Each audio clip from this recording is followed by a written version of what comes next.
Welcome to Grassroots Iowa, conversations at the crossroads of faith and politics. I'm your host, Pastor Jeremy Higgins, and I'm coming to you from our studio right here in Cedar Rapids.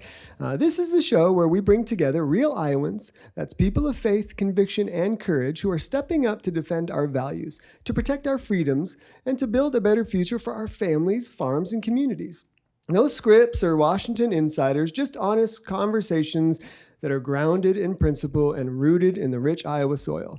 Today, I'm excited to welcome a fresh voice for accountability and common sense leadership. I'm here with Abigail Maas, who's currently running for Iowa State Auditor. I did a little research here. Abigail's a sixth-generation Iowa farmer, a small business owner, and a dedicated Iowa County supervisor. She and her husband, Jared, raise corn, soybeans, and 2 children on the same family land that the Maas family's lived on since, is it 1897? Yeah. That's amazing. I have only been here 17 years, and now I feel super young. Whether she's balancing county budgets, running her flooring company, or roping horses on the farm, Abigail knows the value of a hard-earned dollar and the damage government waste can do to working families. She's running for state auditor because she believes it's time to bring real transparency and that cowgirl grit to the state checkbook. That means protecting taxpayer dollars, exposing inefficiencies, and making sure every cent serves Iowans rather than the bureaucracy. Abigail, welcome to Grassroots Iowa. Thank you for having me. It's my pleasure. Man, I'm really blessed that you're here. I've been paying attention to what you've been up to. You've been incredibly busy. When you look at the way other people are campaigning and then the way you are, you're certainly getting your name out there, and I love that. Yeah, it's crazy. I announced July 1st of last year. And, ever since, even before I actually announced, I started a few soft events. And it's been, I don't even know how many hundreds of events that I've been to. Wow. I've crisscrossed about 3/4 of the counties so far. Wow. And I think the difference, too, for me is I'm a one-man band. Like, I don't have campaign managers. I don't have drivers. I don't have a whole staff of volunteers and things like that. It's been a lot of my own effort, which... That's impressive. Yeah, that's my work ethic, though. I'm more of those. I'm like, I'll do it myself and I'll get it done. I'll tell you what, that really does speak to a strong work ethic, especially when you look at what you've been up to. It's not a little bit, it's a lot. Why don't we start by talking just a little bit about your faith journey? I think a lot of folks that tune into Grassroots Iowa are really interested in, hearing that foundation of faith. Maybe you can walk us through that. Yeah, so I grew up in a Lutheran home, and we went to church every Sunday, Sure. But that was always kind of one of those things where you just kind of did it to check off the list. Yep. And it wasn't until I went to college and I started to attend, I think it was a salt ministry or something similar, cool, yeah. that I really actually dedicated my life to Christ. And that's when I really kind of changed. And ever since then, we were very involved in our church, and we raised our kids in the church as well. And so I think it was that turning point for me when I was in college. It's such a strong, turning point in life. I had that college experience, and it wasn't a salt ministry, it was a Young Life ministry, but a similar deal in Arizona. And it was really impactful and helped me to kind of make a pretty decent course correction. And then I love hearing you're raising your kids in that church environment. What a strong foundation. I think that's really important. Yeah, and I think it's different when you actually choose. We can grow up in a church and you can keep checking off the box and going through the motions. But when you come to that point in life that you actually choose, that's when your life changes. And I look forward to my kids. We're raising them also in a Lutheran church. They go to private school. So I'm glad that they are getting that foundation, but I look forward to the day that they actually decide for themselves. Right. Make that decision. I was raised in a strong Christian home. Actually, my dad's 87. He's served in full-time ministry for 65, almost 66 years. And as well as they did in training us up, Proverbs 22:6, train up a child in the way he should go. When he's old, he won't depart. They always encouraged us to make our own decisions. I actually wasn't even baptized until I was in my early 20s. And I had kind of been on a pilgrimage of faith and found myself in Israel. And the only time I've ever been baptized was in the Jordan River, actually. And It was wildly cold, but an incredible experience. So I love hearing the faith base and, what that brings to your lives. And, I think as we maybe work our way through this conversation, we can hear a little bit about how that might lead into other areas of, the job that you're after. How about your why? You've clearly got a lot going on. You guys are very busy. You could very easily just, stay focused on what you're up to and be incredibly happy. Why now? Why step up and run for state auditor at this point?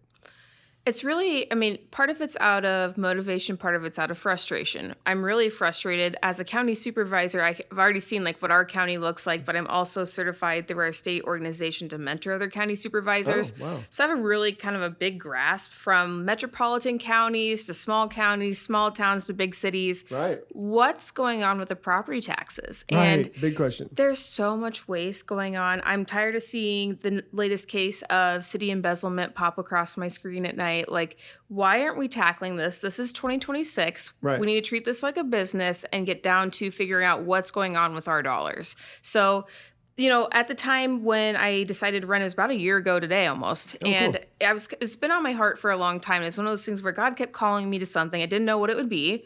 When I grew up, I thought I was going to be a pastor at some point. Okay. I watched, what was that, Seventh Heaven? Yeah, that yeah. show, yes. Wow. And I'm like, oh, I'm going to be a pastor someday. Then That's I thought I was funny. going to go to the military. And then I went into the medical field, and I thought that was my calling. Well, that wasn't it. Clearly, it was something else. And maybe Sure. it's not even state auditor. I don't know. This door is opening to something. Yep. God's got a plan. Yeah. So, but through that process, as God kept knocking on my door, and I was like, oh no, that's not me. Like, I'm just the county supervisor. I can't do that. Sure. And finally, I was in Florida last year and just had a really peaceful moment, or a few days just to myself, like on the beach. And I just knew God was knocking on the door big time, and I had to answer. Well, kind of getting a glimpse of your schedule, a few days peacefully on a beach, I bet the Lord really spoke to you, because sometimes we get so busy that it's easy to lose track of the voice of God. And I think in my own life, it's often times like that where I actually step out of Slow down. the daily rigmarole and, take a breath, where God says, okay, now I've got a new plan for you, and something different, something amazing. And, I love that you were able to, first of all, get away. That's so important for people to take that rest. It was for work, I will admit. Well, still. But I had time off. I Yeah. did take a day before and a day after. So, So even at work, I love that. Okay, very cool. So my next question, I do have a bit of a lead in for it. The current and soon to be former state auditor, of course, Rob Sand, he faced a significant amount of criticism during the COVID season, and I get it. COVID was difficult for everybody. I didn't really fall into the traps of COVID. I tend to call it a scamdemic more than a pandemic, but that's a whole nother conversation. same. But there was a lot of conversation about government overreach during the COVID season, and not just in our state, in pretty much every state. Where were the lines, and why weren't they being drawn? But certainly the state auditor's office faced a bit of that. An example is when his office requested personal medical records through COVID audits. It was reported that the state auditor's office sought access to private medical records as part of reviewing the state's pandemic response and the testing processes and the data handling. And critics, actually including Governor Reynolds, which I appreciate, viewed this as an invasive demand for sensitive personal, information, health information from everyday Iowans. And it raised privacy concerns, accusations of overreach. So with that lead in, the question is simple. Do you think the auditor's office needs that kind of personal information, maybe specifically, but not limited to our health records? And if so, what point do we need that? No. Thank you. I Okay. will extrapolate here. Yes, please. The biggest thing that I think people need to come back to an auditor's office and the perspective, right? While I'm not a CPA, the people that are performing the duties at the office are CPAs. Sure. And what are they licensed and trained to oversee and to audit? Finances, right? Right. We don't know anything about medical records, hiring practices, things like that. That is totally out of the realm of expertise.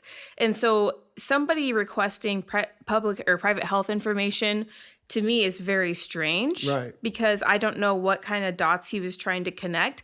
Obviously, we send the money to the MCOs that are managing Medicaid, right? And Right. you can oversee that and make sure that dollar Sure. amount was appropriated correctly, Absolutely. right? But what they do with it thereafter really is more of an HHS or an internal comptroller within Medicaid to oversee. Okay.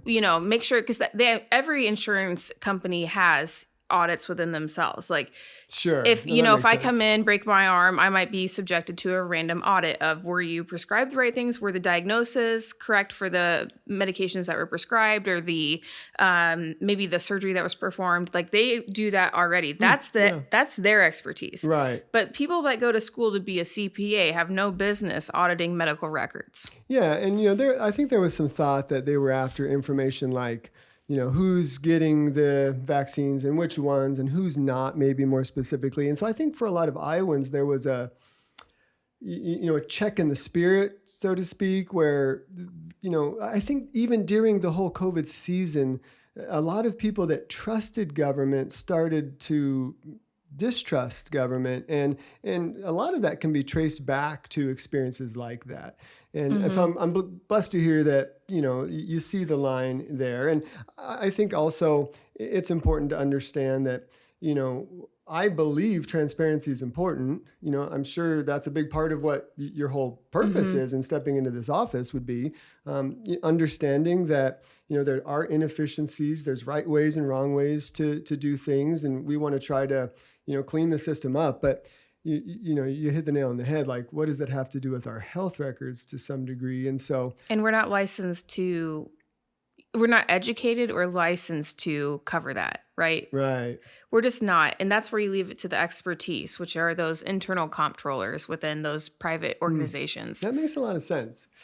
So as a 6th-generation farmer in Iowa County, you run a family farm, you and your husband, you own a business, I believe, flooring business? I own a flooring store and then a horse boarding facility.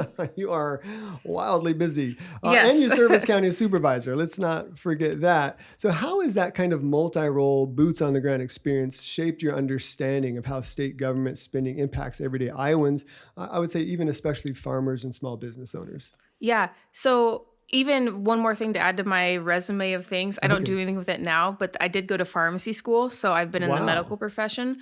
So Gosh. I feel like my experience can touch almost every Iowan across our state between medical, farmer, business owner, elected official, local government.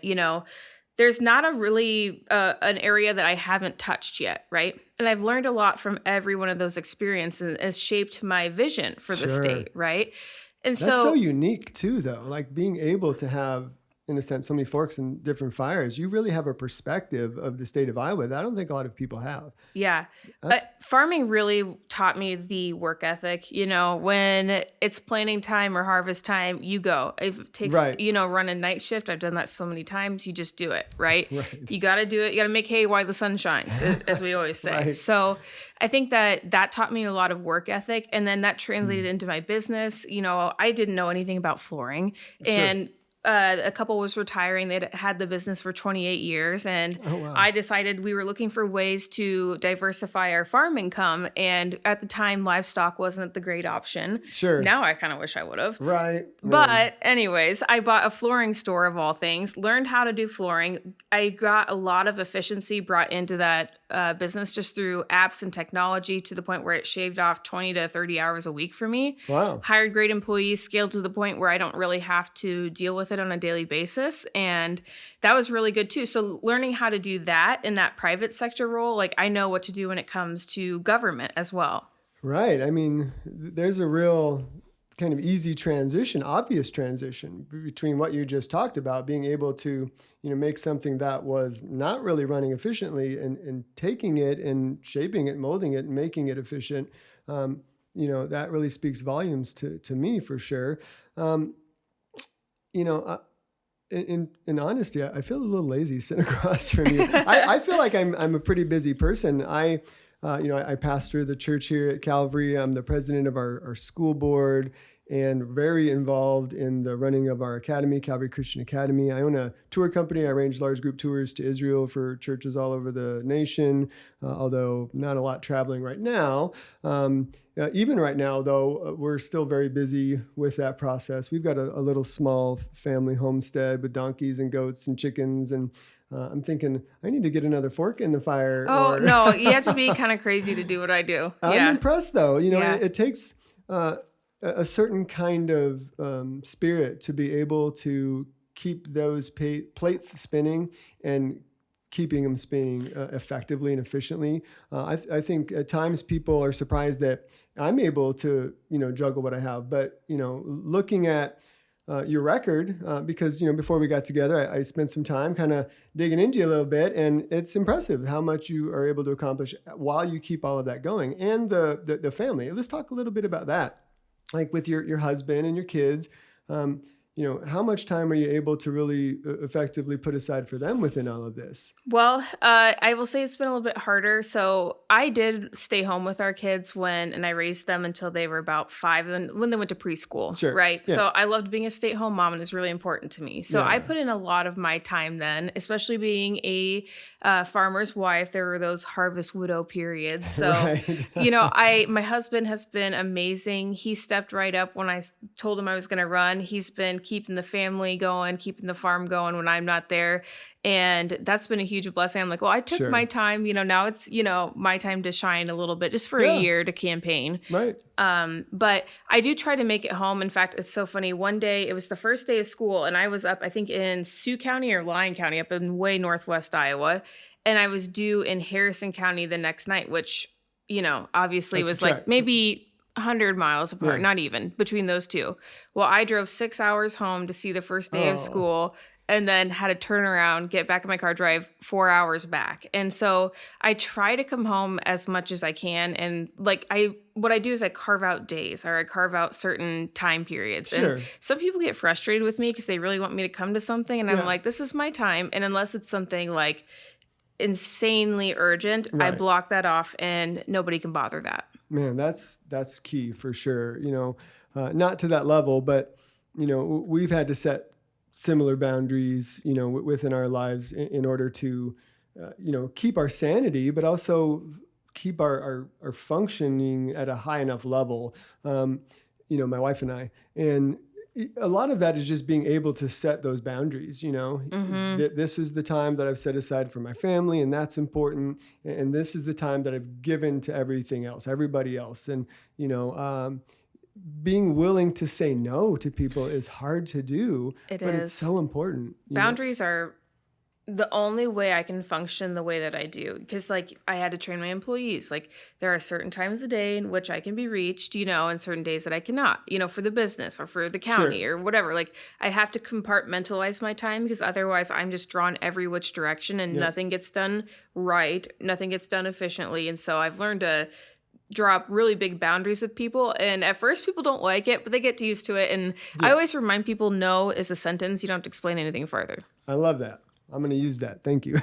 Yeah. So as things progress, and say you're successful in your campaign to get into office, what does it look like at that point? It's the same kind of system, because I know then you have that trek over to Des Moines, and so how does that look? You guys have, I'm sure, sat down and talked about that. Oh, yeah. So what we'll do is we'll actually probably buy a second home in Des Moines. The kids and I will be up there, I love 4 or that. 5 days a week. And Jared will be up there when we're not farming, like Yep. spring and fall. He'll be up there too. We'll go home on the weekends. We'll be kind of transient between the two homes, just because I'm really looking forward to actually setting our roots in one spot. I will sell my business. I won't be a county supervisor. So I'm going to go Right. down to one job, which is going to be, I don't know the last time I had one job. I might have been before I was 14. Wow, Honestly. that's awesome. And so I'm looking forward to having one job, having more of a 9 to 5 operation. I get to come home. Me and the kids can go out for ice cream and go for a walk. And I think out of all the things, that's the thing I'm most looking forward to if I win, is just a little sense of normalcy. And I know I can create that now. Let's be clear. I could offload a lot of things and just work a normal life Sure. too right now. But it's just been the season of building Yeah. up that I'm just continuing on. I don't think a lot of people can say that if they get into such a high office, state auditor, that it would actually alleviate a lot of what's on their schedule. And think about the amount of time that you would be putting in, so used to doing so many other things and keeping all of that going efficiently. And now just focusing all of that attention on one thing, that's impressive. I'd say that speaks highly I'm in your not favor. saying it's going to be a walk in the park. Oh, Let no, me of make course that not. clear. It's going to be, I'm going to have a lot of work, Yeah. especially to implement the ideas and the plans that I've already thought of and proposed. It's going to be a ton of work, but I'm excited because I think I can concentrate, like you said, all Right. that energy that I'm used to going like and doing. Funneled out in so many different Yes. directions. Now you've turned that to one thing. Yeah. That's, boy, that could really be an effective, and I think needed turn there in that office. As county supervisor, you focused on cutting property taxes. We touched on that just briefly early on. Some of that careful oversight of public funds. Maybe walk us through a specific example from your time on the board where you identified some inefficiencies and that helped to reduce maybe some tax burdens because, boy, that conversation is coming up a lot, whether it's the state auditor conversation, gubernatorial. Iowans feel burdened by their state tax dollars, especially property taxes probably.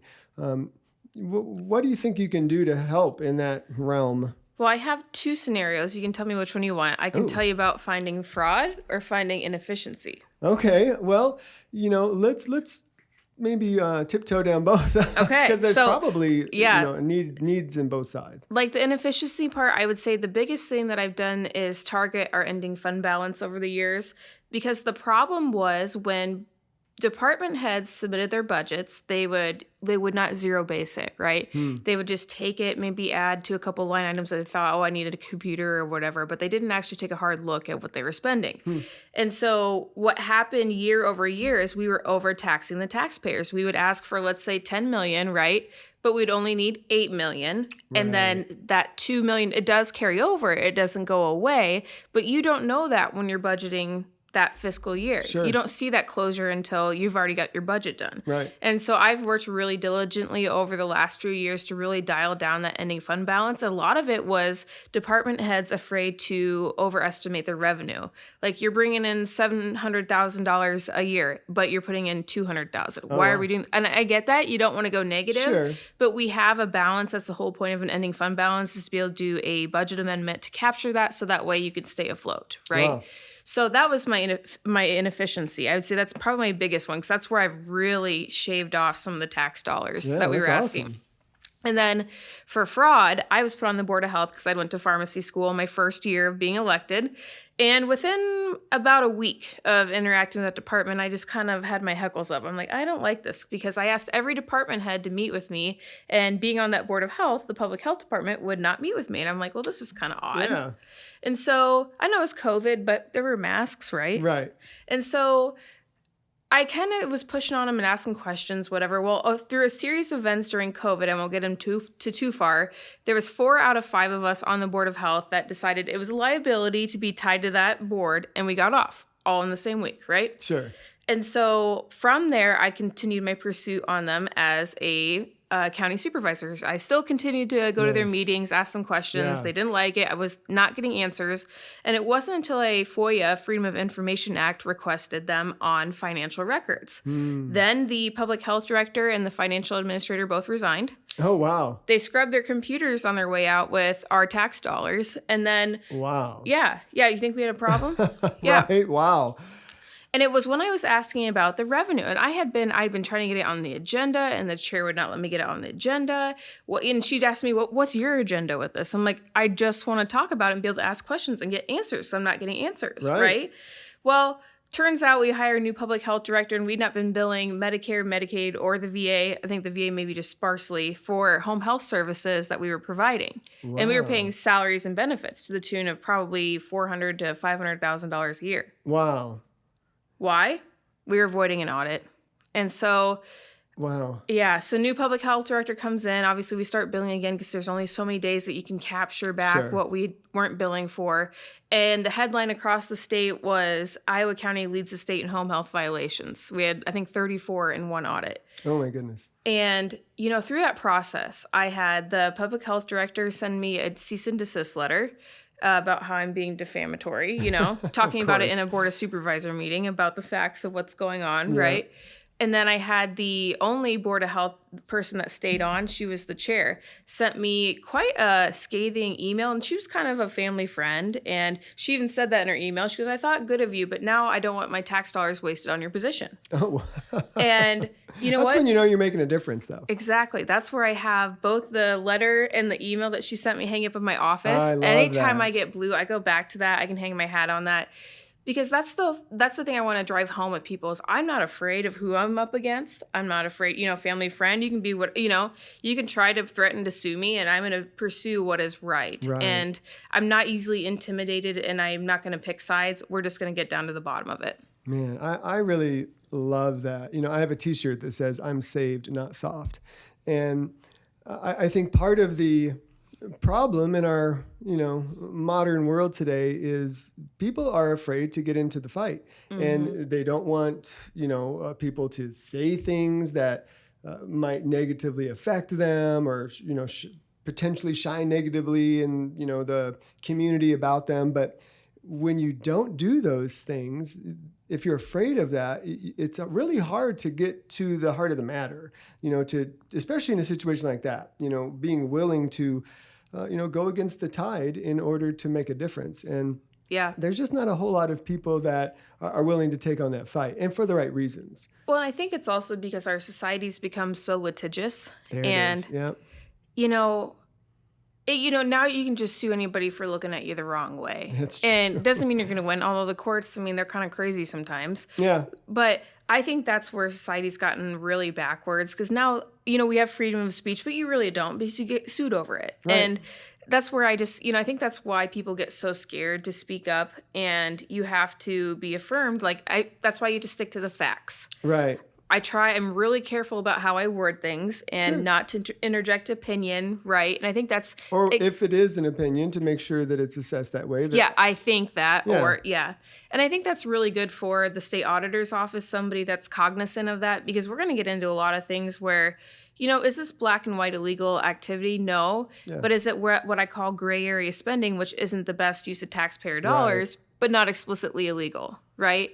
And that's what we have to start focusing on. Right now, we're catching some of the black and white. I think we could do a lot better through that software system that I've proposed. Okay. But we've got to be able to start going after that gray area spending. And I'll give you a really fast example. No, please. I had a county supervisor come up to me and on my 99 county tour, and he asked me how to stop massages being given on county taxpayer dollars on county time.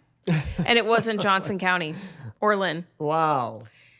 And this is the kind of stuff I've helped with the property tax bills over the years. I wish I could say I was shocked by that. I know. Just go, well, there you go, par for the course. We can rate cap all day long Right. and try to cut property taxes, but we still have people spending it on nefarious things. Right. Well, I appreciate that your heart really is to, focus on what's important and, put yourself out there. And if people don't like it, then that's okay. Even frame it and put it on your wall, for heaven's sake. It's a great reminder that, I think people ask me from time to time, putting myself out there, like even with this program, I've had people reach out to me, hey, isn't this an issue of, separation of church and state and you're going to get sued and this and that. I'm a pastor and our church owns this radio station that this will be going out on and the app that people will download it from. And, but the bottom line is, we're not crossing the lines. The separation of church and state is a misconception, and that's a whole nother conversation. But at the end of the day, my goal is to challenge people of faith to get involved in their local town square. We're not out here telling people vote for this person, not that person. We're trying to help people understand, who they have, what are their options. And, at the end of the day, if I really cared what people thought about me, then I wouldn't be doing this. One of the reasons we moved to Benton County, we lived in Lynn County for a very long time, owned a bunch of rental properties here. But the house that we were living in Marion, there were people that lived behind us that just hated us, two men that were married, and they were actually involved in a lawsuit against us at one point, a separation of church and state kind of lawsuit, a bunch of members of the Linn-Mar district. And At the end of the day, we won the lawsuit. We have a great friend who's an attorney, Richard Maas, with Liberty Counsel in Virginia. He's part of their, legal team. And, we believe that it's worthwhile to have these kinds of conversations in order to wake people up to the things that are going on. And, if it means having to, receive emails and, hate mail or even lawsuits, at the end of the day, the Lord knows our hearts. And, I think that it's not exactly the same as what you'll face at the state auditor's office or what you have faced within the county. But, I do appreciate that you're willing to step out even when people will come against you, even if it's a lot of the people, knowing that, it's for the right reasons. Let's move on. You've proposed more regular audits for some of Iowa's small cities and stronger oversight of local budgets. Why is this a priority, and how would you as state auditor partner with counties, even cities and townships, without overstepping into that local control area? Yeah, so if we go back to local control, it is the locally elected officials choosing how the tax dollars that they are, guided to have, how they spend that. Okay? Well, you can do that, right? And I don't want to step on local control. Right. But you better make sure that your decisions are right and that it's being spent the way that it's supposed to be spent. Amen. And that's where the audit comes in. Yep. So you can do that all day long, but you got to face the watchdog at the end of the tunnel. And I think that's the key difference of, stepping on local control. And I don't think anybody who is doing right with the taxpayer dollars would shy away from an audit, right? Right. If the state came in and said, now counties, we're on a yearly basis right now. If we got told if we're going to get it twice a year, I wouldn't think anything of it. Right. But the people that are starting to fight this ideology, those are the people that you need to watch, which really overall I've had very little resistance to this plan because I think for the most part, those of us that are making the budgetary decisions are doing it in a good way. We're not meaning bad. We're trying to do the best that we can for the public. Yeah. So, the one thing is, townships not being audited whatsoever. They were $45 or $46 million. 2 years ago, last year, they were $51 million. So they're growing rapidly because they're also funding our fire departments. Oh, sure. And they don't get audits whatsoever because they're not required to by law. And I just can't handle that as a business owner. Yeah. I can't stand that. I think that everybody should be required to be audited when it's public money. I mean, it's in the private sector. 100%. I wouldn't not go through audits in the private sector. We need to run it like a business. No, and then those small towns, I agree 100%. The 8-year thing that they get to go 8 years between their audits. What's really frustrating is the taxpayers that are footing this bill. Meanwhile, the city's going 8 years. They have to go through their own personal finances every single year to see how much money they made to report how much they owe the government. Right. But we're going to let local government go 8 years or never before they're accountable back to us. I don't like that. And I think there's a strong misconception out there. Like that some of the town people maybe cry a little bit about this, the small towns, because they're worried about the expense and the work of all this, right? But I always remind people, just because we're coming every 8 years for your audit doesn't mean that we're not looking through 8 years of data. And can you imagine how much more efficient it would be if we actually examined it on a year-to-year basis versus 8 years, and you've probably had 3 city clerks, maybe 2 city administrators in that time frame, because the turnover is just massive. And trying to figure out where the money went, who stole it, it's just crazy. It seems like almost an impossibility. I mean, I'm sure it's not impossible, but how much more difficult it is when you're doing it every 8 years versus how short an audit would be if you did it on a yearly basis. We're still so required. Much less invasive that way. Yeah, there's still prescribed through the general acceptable accounting principles. There are things that we have to look at. Sure. Well, it's not like you just look at 1 year of it. Right. Oh my gosh. Yeah, that makes a lot of sense. It's not really like I heard, a lot of negative feedback on that, but it is an interesting proposal, and it makes a lot of sense to me. I was at an event recently for Christian private schools, and there were some folks there that were kind of, complaining that, there's these possibilities of state audits on Christian schools and, because of ESA funding and that kind of thing. And I thought, I listened for a while trying to figure out where their heart was coming from. But quite frankly, all I could think about was, what are they trying to hide? I mean, it is, those are tax dollars that are being used for, school choice education, and there should be a public accounting of that. I'm 100% behind the idea of that. What are your thoughts in regard to the ESAs and school choice? And I have a very mixed feeling about it, right? My kids go to private school, Yep. and they do receive the ESA funding, right? I think it's great, just business sense, to have an audit on a yearly basis, no matter if you're government, if you're private, whatever it might be.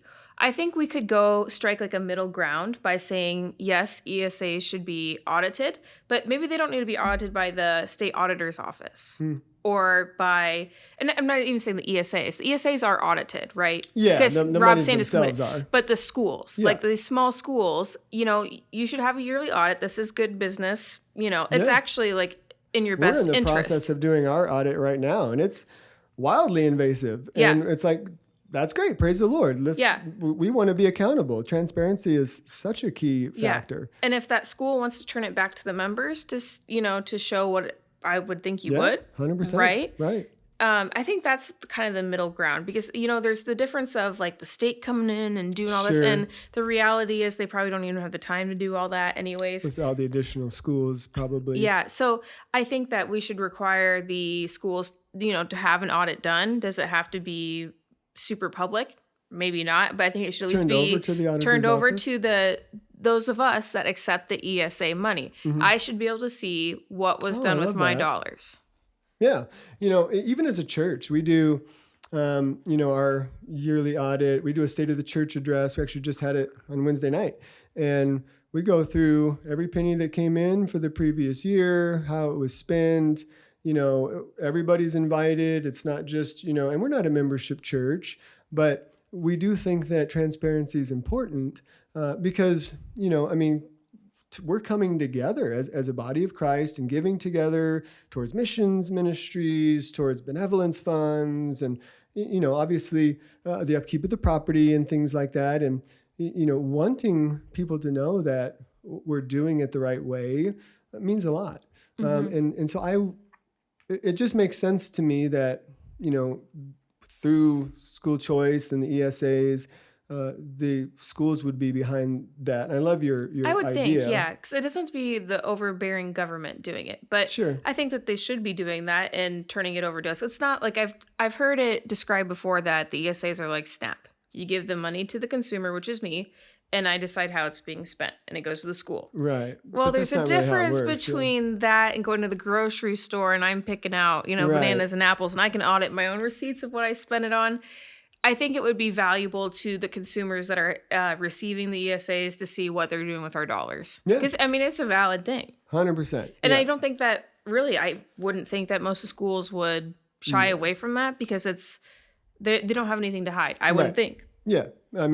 As far as I could tell, I think the thought process, the conversation that I was listening to at that event, it was more to the, government oversight side of the conversation. And I eventually just piped in and said, it's not really government oversight. There's a transparency factor here that we should get behind because really for the people that oppose ESAs, if the schools are trying to hide how that money is being spent and fighting against audits, then I think we're fueling the fire rather than saying, hey, this is the money that's coming in through the ESAs and this is how we're using it. And, showing that it's for teacher salaries and, the betterment of the process of education for the kids that are sitting in the seats. It makes a lot of sense to me. And I certainly, I'm incredibly blessed through the school choice program just as an individual. My wife and I didn't get to take advantage of it. We had 3 kids in private school and we were paying for that. We did for a while and then it kicked in. And you're like, all of a sudden, like, boy, and the ESAs came around after our tenure. But, to be able to see how they're benefiting families today that just couldn't afford a good Christian school education. It's invaluable. Yeah. And, I always look at it as a business too. That's where I always come back to. And they say, and I'm pretty sure this is true based on the amount of money that, they're receiving through ESAs versus how much a public pupil receives, right? It's a significant They're difference. saying that they're ran much more efficiently, and I would tend to believe that, right? And as a business owner and just like as a leader, I've always learned like you don't hide your secret, like your secret to success. You show it, you know, and like you inspire other people and you get other people along. So even with having some of this be more transparent in public, maybe the public schools would start looking at this and being like, oh, this is where we're running inefficiently, or, you know, look how much money we're spending on athletics versus a private school. That's just one example. So Sure. Well, you should talk to Therese Jurgensen. She's our school director, kind of principal, but she's so overqualified. You can't really give her that principal title. So, but she came out of the Midland School District. She was the title just escaped me. She oversaw the whole public school system there for the Midland schools. And she's been a teacher in the Iowa public school system. She's been a high school teacher as well, a principal. She worked for the State Board of Education. And, you know, she has a really interesting and intimate perspective of the public school system. And she's a big fan, you know, but she also stepped out of all that, actually walked away from a significant amount of money through IPERS, you know, in order to come and help us build this. She was already in our church for a number of years and just saw the kind of eternal benefit versus, you know, the shorter term, you know, worldly benefit. And, you know, she has a really interesting perspective, the balance between the things that the public school does right versus what it does wrong, because no one's saying the public school is completely broken. No, but I went to public school and I think I turned out okay. Yeah, right. Me too, for the most part. I kind of did both as a you know, student through 8th grade and then into public high school. But you know, there's some amazing teachers and faculty and staff and administrators within the public school system, but there's also parts of it that are fairly well broken, and some argue indoctrination over education. And so for families that really don't want that for their kids, having the ability to choose a different path is, man, it's so valuable, it's so important. And, you know, I think that it makes our state stronger, you know, ultimately at the end of the day. Now, I've heard some folks call the auditor's office kind of the taxpayer's watchdog. I love that. What specific changes or maybe initiatives would you bring to make audits more proactive, maybe even transparent and accessible? I know you've talked about financial systems, and so let's hear some of that. That's the big one. So what I want to do is a statewide software system for local government for accounting purposes. I want them to do all their in and outs through the system, right? Whether you're a school, city, county, township, if you're getting property tax dollars, you're going to count through the system. The goal for that is really to eliminate the accounting variables, because as I've mentored other county supervisors and helped different cities with budgets, I'm learning that none of our software speaks the same language, and it makes it really hard to figure out what's going on when the reports, you know, speak ABC on one and an XYZ from the other. Wow, sure. So I want to eliminate the variables, but I also want to increase that efficiency because, as I said, I want to require every entity to be audited, and on a yearly basis, that's going to increase some of the workload, right? Sure. So we've got to get more efficient, and we got to get more efficient in general because they're taking way too long and they're super expensive right now. Yeah. And so the software can do a lot of the heavy lifting. It can be live, going through every single line item with a notification system that goes off when something's $5 short, instead of finding it 2 to 8 years later, maybe never if you're a township, and it was $500,000 short. It's super easy business technology. Sure. And it's going to start watching every single line item. So right now we're just gambling. We come and we'll do tests, right? We'll test different line items. Well, it's a guess if you're going to get the one that somebody embezzled from. It's rolling the dice. Wow, interesting. Yep. And so I want this thing to do a lot of the heavy lifting so we can be that much more efficient. Right. And then start looking at that gray area stuff like I was talking about earlier.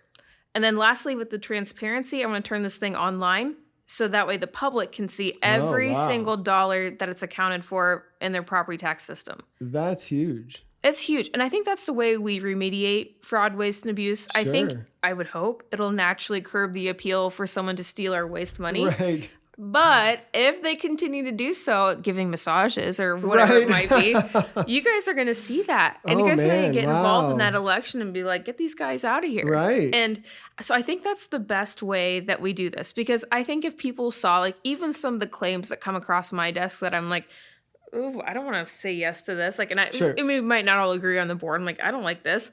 I think the public should start seeing that. Interesting. Wow. That screams transparency. I really appreciate, what you talked about. It's shocking that in the digital age that we're living in today, there are still computer systems that aren't cooperatively engaging with one another. So no doubt by creating a system that's able to speak across the different lines, and also, gosh, again, we live in such an incredible age where if you have a system that can do a lot of the digging for you, not roll the dice and just choose this line item over that one, man, that makes a lot of sense to me as well. Excuse me. You mentioned frustration with audits that seem kind of driven by partisan agendas rather than objective facts. How would you ensure the auditor's office remains independent and focused solely on kind of the fiscal accountability, regardless of who's holding other offices? Because a lot of people are frustrated with, like it sounds like you are, all of the party line issues, when maybe how do we do away with that? Well, I think it starts, number one, with not putting your opinion out there on things that are not pertaining to your office. Nice. Right? I think as a state auditor, we're there to report. We're not there to extend facts or anything like that. But I think it's important that when a bill comes across the legislature's desk that I don't like, let's say it's something that's totally against what I think. Sure. I can't be voicing my opinion on that. I think it's one of those things where we're here to check to make sure that all the checks are balancing in the state and then the local government that we are entrusted to oversee. But other than that, we've got to stay in our own lane. And I think that you just got to get busy. You got to roll up your sleeves with the employees. I think we're going to be so busy that I'm not going to even see all the other bills flying across the desks of the neighbors next door. So just with all the work that I want to do in there, we're going to be busy. So. Well, and I think that that's a key to success, is being able to work across party lines. And like you said, not really injecting yourself in areas that don't directly pertain to your office. And that's probably a great way to find success right out of the gate. Yeah, that's kind of a lot of people see the statewide offices as like a power move, right? Right. And that's not that for me. It's just literally a job that I want to do because I have so many things that drive me crazy and I want to fix them. And so I think that's where, if you see this as a power thing or a political title, you're going to be more prone to use that role to champion other things or to use that role to launch to higher office. Sure. And I think that's really important that we get somebody in there who's really excited and passionate about doing the actual work, because we don't have that right now. We don't have somebody in the office 5 days a week. And that's the truth of it. And I'm not saying one way or the other about Rob Sand, but he is campaigning for governor. Right.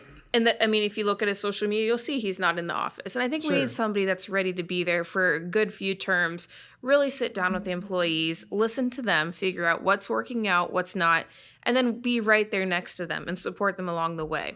I love that. So, Iowa's agricultural community, it faces a lot of tight margins. You would know better than most. That's weather risks, regulatory pressures. How would you kind of bring a perspective as a full-time farmer? How would that influence priorities in auditing state programs that might affect agriculture, even rural development and kind of related spending? Well, one thing that I think is a huge misconcept is that ag is a huge part of the state budget. Actually, they just released it yesterday, their pie charts, and I can't remember what percentage it was. But if you look at everything else, like education's more than half or the majority, and the ag part is just a tiny little sliver. Wow. And I know that like this, that's kind of shocking. I know that because my friend Dawn Driscoll, she's my senator. She is the ag chair, and we talk about this all the time. And they don't really appropriate a lot of money to ag in our state. And there is a pretty substantial amount of federal dollars that come through the USDA and FSA, but there's not a lot of state dollars that are actually being appropriated to ag. And so, it's kind of surprising. But it's also one of those things where I'm also not going to be blind to that, because I also know how sometimes farmers can, manipulate the system. Sure. And I get it, right? You're doing what you have to do to get by, but it's also it's one of those things where you have to be willing to look at everything. And sometimes I think it's better to just even put the program name, block it out so you can't see what it is, and then look at things and like see what it was supposed to be, then uncover that and be like, oh, those are my friends, you know? Wow, sure. No, gosh, that makes a lot of sense. Looking ahead, what would success look like in your first year as state auditor? Are there particular areas of state or local spending, maybe education, infrastructure, economic development incentives, or anything else really, where you'd focus kind of that initial attention, maybe even scrutiny? Success to me on year one, because I have a long-term game plan here. So for me, that would be to have met with every employee, to master how the office is currently operating, how it could be better operated and become more efficient without doing all the changes that I've already proposed, right? Sure. And then to have built a rapport with the legislature to start launching some of those initiatives like changing Iowa code to require yearly audits and audit everybody. Sure. And that's no easy undertaking, right? Yeah. I think my first year, my goal is to not come in there acting like I know it all and to kind of be more of an observer. It's awful refreshing. Listen, hear, maybe my plans are totally crazy and they're not going to work out. And I'm willing to, face that fact, sure. Right? But I want to be able to just sit there and just get a really good understanding of the office. And also I want to get the employees brought together to a common vision. Right now they work from home, and we both know how work from home works. It's not the best. Not the best, yeah. I do have a plan to bring them into the office in the Hoover building. There's 100 desks sitting empty right now on a floor. Right? That'd be amazing, at least a few days a week, because I want people to be able to work from all areas of our state and not to be a Des Moines city rat. Sure. And so I want them to be able to do that, but we also have to start coming in to get that vision and that camaraderie, because you just get so isolated. And it's just so inefficient to work from home for the most part. And so I want to be able to build that. I want to get their trust, because there's no point in being a leader. That's how I see the state auditor's role. You're really a department head or a leader. Sure. And I need my employees to buy into my plans and into what I want to do. Because otherwise I'm just going to be browbeating them. That doesn't work. So that's really year one, is just really getting my feet wet in there and then building up the rapport with the employees. Developing relationships. And with other offices, So just out of curiosity, has the whole work from home thing, is that since COVID, or is it just? I think so. Yeah. That's interesting. Yeah. I heard it on the radio that it's been since COVID. I haven't actually I don't know how you find that out. Yeah. I think one thing that we've found since the whole COVID work from home experience is that not as much gets done when people are doing that. Like, I totally get the need for some folks, especially the office is in Des Moines and maybe they're in Dubuque, but if there was a way they could not be there full time, but on, those occasions where they're starting to get to know each other too. And check in. Get the young, new employees with some of the seasoned ones. There's just so much benefit to interacting with your coworkers. There really is. And even with your department head. I can't imagine overseeing over 120 employees that I never see on a even remotely regular basis. I just wouldn't want to do that. No, me neither. That's where, I want to get to know you. We're not, I'm not going to say we're all going to be friends, sure, right? 'Cause that's not how I run anything. Right. I run some pretty tight ships, actually. Right. But I do want to get to know you, and I want you to know that I do care and I value your opinion. Yeah, I really can appreciate that. We're running out of time. Let me ask you one more quick question. For folks who've never had the chance to meet you, to come to one of your campaign stops, or to just listen to you speak, what would you like them to walk away with from this conversation?